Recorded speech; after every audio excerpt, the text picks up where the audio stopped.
Katanya beliau mendapatkan mandat atau perintah dari Raja Mataram itu disuruh mengamankan, karena daerah wilayah timur sini katanya banyak yang pemberontakan teman-teman, pemerkosaan, pembantaian, bahkan sampai menyebarkan penyakit. Dan Ki Ageng Keninten ini tersebut katanya apa?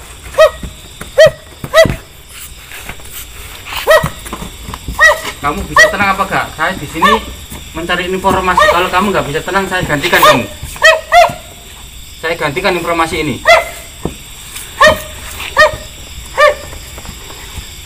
Gini teman-teman, gini kalau kita bicara tentang sejarah ini gini aja. Di sini Kang Agus mendapatkan petunjuk teman-teman. Kang Agus nggak boleh untuk membicarakan dengan kera ini, karena bisa menghasut kera ini teman-teman. Katanya nanti Kang Agus disuruh untuk ritual sebentar, langsung kepada beliaunya teman-teman. Seperti itu. Terus kami ini saya keluarkan aja teman-teman, seperti itu.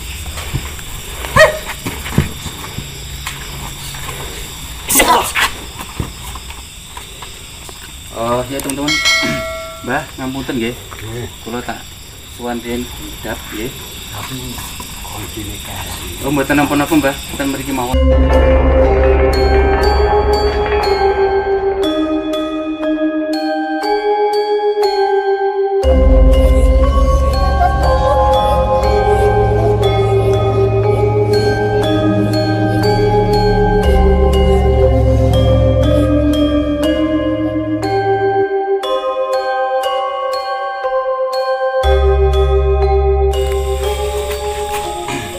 Ya teman-teman, alhamdulillahirabbil alamin.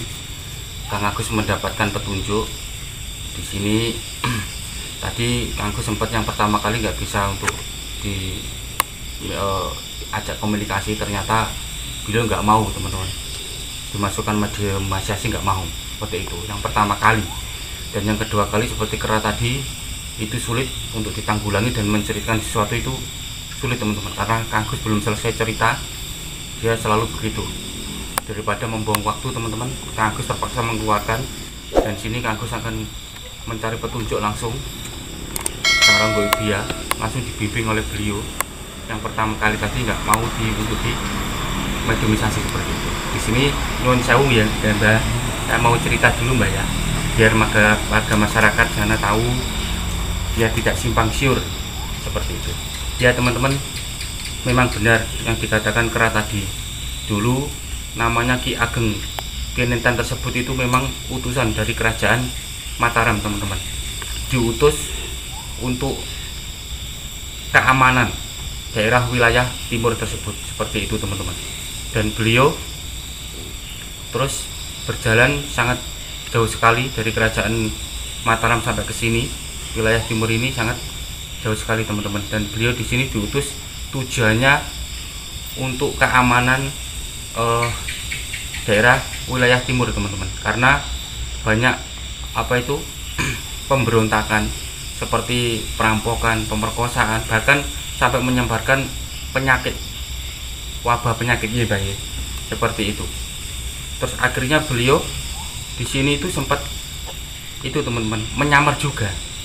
Beliau Ki Ageng Keninten tersebut di sini itu sempat menyamar, yaitu menjadi menjadi tabib, bisa mengobati seseorang yang sedang sakit teman-teman. Di sini itu yang dinamakan Ki Projo Sentono teman-teman, katanya seperti itu. Nama samarannya Ki Projo Sentono teman-teman, seperti itu. Dan beliau di sini sambil dia itu menyamar seorang rakyat jelata biasa dan seorang tabib untuk mengobati orang yang sedang sakit di sini. Pada waktu itu beliau itu teman-teman, beliau di sini sudah menetralkan wilayah sini, sudah tentrem, ayam seperti itu. Terus diutus oleh dari Raja Mataram pulang kembali ke Mataram. Tapi Ki Ageng Keninten tersebut itu bukannya nggak mau teman-teman, karena beliau itu seorang tabib, bisa menyembuhkan seseorang, diperlukan banyak orang teman-teman, jadinya ditunda. Tapi dari kerajaan Mataram tersebut itu nggak mau tahu, diutuslah seorang prajurit dari kerajaan Mataram juga teman-teman untuk menjemput Ki Ageng Kenitan tersebut. Tapi ternyata Ki Ageng Kenitan tersebut itu tetap tidak mau. Kalau tidak mau akan dipaksa secara keras teman-teman, dipaksa seperti itu. Akhirnya tetap gak mau, akhirnya perang teman-teman. Akhirnya perang. Di samping itu di sini beliau itu seorang tabib, dia juga seorang guru kanuragan atau guru keilmuan spiritual dan kesaktian seperti itu teman-teman. Nggih, Bang, seperti itu. Jadi beliau itu perang sama prajuritnya kerajaan Mataram. Akhirnya kerajaan Mataram itu kalah teman-teman. Terus bilang kepada kerajaan Mataram kalau Ki Ageng Kenitan tersebut tidak mau karena masih dibutuhkan orang banyak di sini. Akhirnya dia tidak bisa dikalahkan karena mempunyai keilmuan kedikjayaan teman-teman seperti itu. Akhirnya kerajaan dari Mataram mengutuslah seorang wanita yang dinamakan Nyi Roro. Namanya Nyi Roro ya. Nyi Roro, Roro kuning atau Nyi Roro kuning ya. Nyi Roro kuning untuk menyelidiki itu suatu seorang putri untuk mencari kelemahannya Ki Ageng Kenitan tersebut teman-teman seperti itu. Akhirnya alhamdulillah mendapatkan kelemahannya. Akhirnya Ki Ageng Kenitan tersebut itu diserang oleh kerajaan Mataram. Akhirnya kalah teman-teman, ditombak ya Mbah, ditombak seperti itu teman-teman. Akhirnya beliau hampir sekarat teman-teman karena ditusuk. Di sini beliau itu mengajarkan suatu keilmuan kedikjayaan kepada murid-murid beliau. Akhirnya perang itu dan disuruh murid-muridnya sebagian itu disuruh lari ke wilayah timur teman-teman seperti itu.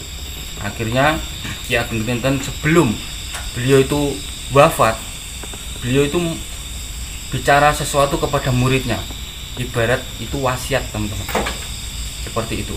Beliau itu bicara kepada muridnya, hei murid, kalau saya tiba waktunya untuk meninggal dunia, tempatkan saya di sebelah timur seperti itu teman-teman, sebelah timur. Tapi ternyata beliau Ki Ageng Kenitan tersebut itu meninggal dunia dan nggak bisa untuk menguburkan daerah timur teman, karena ada kali tersebut, kali yang di sebelah sini Mbak ya. Itu akhirnya itu tiba-tiba mau dikubur, itu di situ sudah dikubur, tiba-tiba ada angin hujan yang sangat lebat sekali. Tiba-tiba itu jadi kali, tiba-tiba dengan geser sendiri makamnya ini di sebelah utara sini teman-teman seperti itu.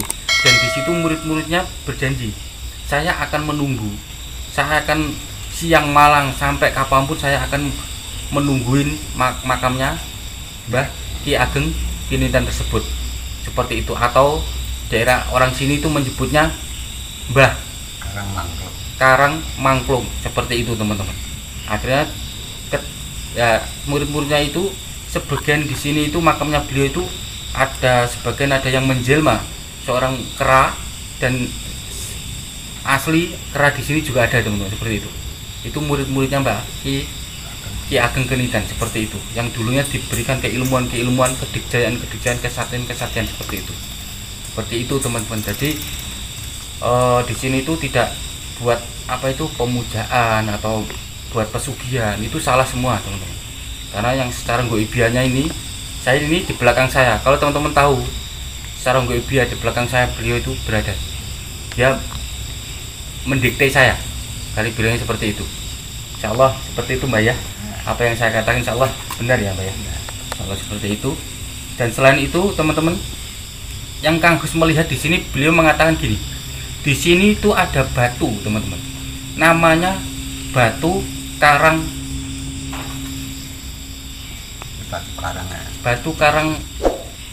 tapa teman-teman. Batu karang tapa itu dulunya yang menjaga itu seorang kera juga, itu batu karang tapa, batu itu.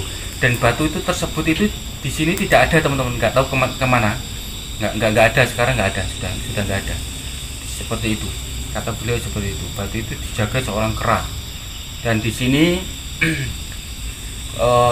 mitosnya siapapun yang berziarah di sini teman-teman, itu meminta hajat, insya Allah dengan lantaran Mbah Ki Ageng Kenitan atau disebut juga Mbah Karang Mangklo itu insya Allah dikabulkan oleh Allah Subhanahu Wa Taala dengan lantaran bermunajat di sini dan sedekah seperti itu teman-teman. Dan siapa yang sakit katanya juga bisa sembuh dengan sedekah di sini dan meminta hajat kepada Allah. Wallahu a'lam bishawab teman-teman. Dan selain itu di sini setiap tahunnya 1 tahun sekali itu diadakan seperti bersih desa atau disebut dengan nyadranan seperti itu orang Jawa bilang ya Mbak ya, 1 tahun sekali seperti itu. Dan di sini setiap malam Jumat Pahing seperti itu Mbak ya, paling besar.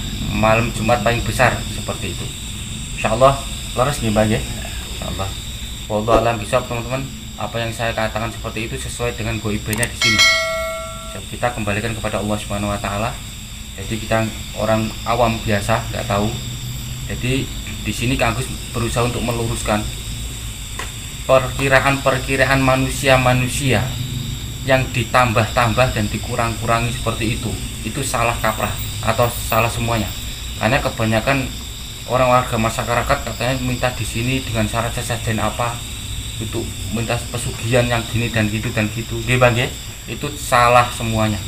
Jadi sejarah-sejarahnya seperti itu teman-teman. Beliau itu sosok seorang diutus. Sebenarnya beliau itu teman-teman. Siapa Mbak? Beliau itu dari kepercayaannya dari kerajaan Mataram. Seperti itu. Beliau itu seperti kayak adipati ya. Senopati. Kayak senopatinya Raja Mataram teman-teman, yang dipercayai beliau dan disuruh untuk mengamankan daerah timur sini teman-teman, seperti itu. Dan sejarah-sejarahnya yang Kang Agus sebutkan tadi seperti itu. Jadi di sini nggak ada yang dinamakan untuk meminta apa ya, pesugihan, meminta untuk itu tidak ada teman-teman. Cuman mitosnya di sini orang-orang kalau sakit apa dibawa ke sini, berziarah ke sini dan membawa ya meminta apa hajatnya, meminta angkatan atau meminta apa dengan membawa syarat-syarat sesuai yang diamanahkan Mbah Wagiran ini tersebut seperti itu insya Allah. Dan semua itu hanya lantaran semua itu kita kembali kepada Allah Subhanahu Wa Taala seperti itu teman-teman.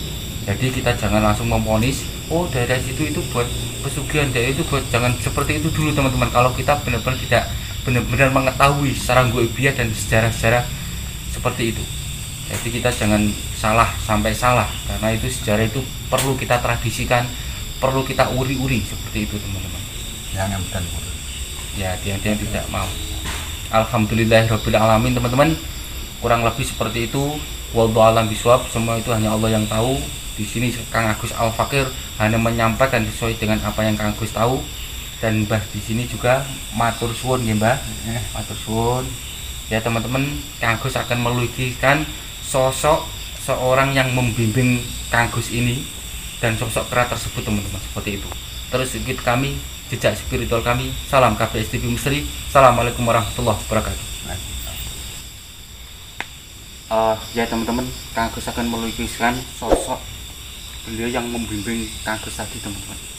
Dan sosok kera tadi yang nggak jelas, karena kera tadi itu selalu kesana kemari. Jadi akhirnya Kang Agus keluarkan karena Kang Agus nggak jelas. Ya ada benarnya tapi nggak itu teman-teman, nggak semuanya. Jadi Kang Agus terpaksa untuk melakukan langsung minta petunjuk ke yang pertama tadi, karena yang pertama tadi tidak mau untuk melakukan mediumisasi, jadi diam saja. Jadi Kang Agus tadi minta untuk melakukan membimbing Kang Agus untuk menceritakan ke teman-teman yang di sana semuanya seperti itu teman. Sini Kang Agus akan memvisualkan sosok lukisan seperti itu. Terus ketika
seperti inilah sosok yang mendampingi Kang Gus tadi, yang memberikan kasih tahu seperti itu. Yang ini teman-teman, yang nggak mau dimediumisasi, yang sosok ini sosok Kera yang tadi teman-teman, yang diajak Kang Gus omong ngobrol itu nggak jelas teman-teman, seperti itu. Yang ini. Alhamdulillahirobbilalamin teman-teman, kurang lebih seperti ini sosok beliau. Mudah-mudahan apa yang kita ambil hikmah yang ada di daerah Karangsemi, Kecamatan Gondang, Nganjuk ini, bisa kita ambil hikmahnya teman-teman. Karena di sini sudah diluruskan Kang Gus, ternyata tempat Karangsemi ini bukan buat untuk pemujaan atau meminta apa itu pesugihan seperti itu, ternyata bukan teman-teman, seperti itu. Alhamdulillahirobbilalamin. Terus ikuti kami, jejak spiritual kami. Salam KBSTV Misteri. Assalamualaikum warahmatullahi wabarakatuh.